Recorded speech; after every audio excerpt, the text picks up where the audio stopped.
I'm going to speak about the law of results here. It's something that I reflect on every day, and I use with a number of clients as a mindset adjustment and a tool on how we come to the results that we actually get and how we can learn from that and use them going forward. So to start, what are results? Results are what we get when we finish something, right? They're a snapshot of all the progress that we've made up to a certain point. Now we can reflect on a result, we can interpret it in a number of ways, but we can't change what's actually happened. Let's say I've run a business for 1 week and I've made $5,000 in sales. That's a result. I can break it down, I can interpret it to help me track things, but there's nothing I can do to go back to last week and make another sale. So these results are really important because they are important, but it's not the only place you should focus your time and your energy.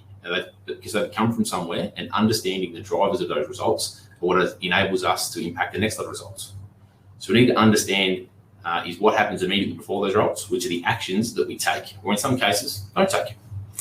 So what did I do last week that led to those $5,000 in sale? That's your standard cause and effects type thing where you want to break down the actions, whether they're good, bad, or ugly, and see what links to the outcomes. We want to line up the what have we done to the what have we achieved as best we can. Now, this can be really challenging in business because there are so many moving parts. It's hard to nail down which ones are actually impacting the results. And it can be a trap for a lot of people who think that they must do X in order to get Y. But, like Lisa Simpson's rock that keeps tigers away, correlation and causation don't always line up perfectly. And things that seem related might not necessarily actually be related. So we just keep doing what we're doing. It's not always the best approach. We need to have a step before that.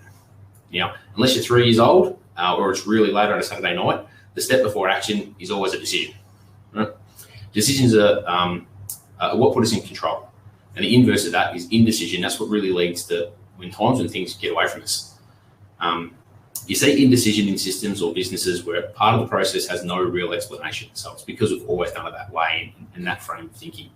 So good decision making is having a deep understanding of what results you're chasing and how to actually implement that decision into an action to get to where you want to be.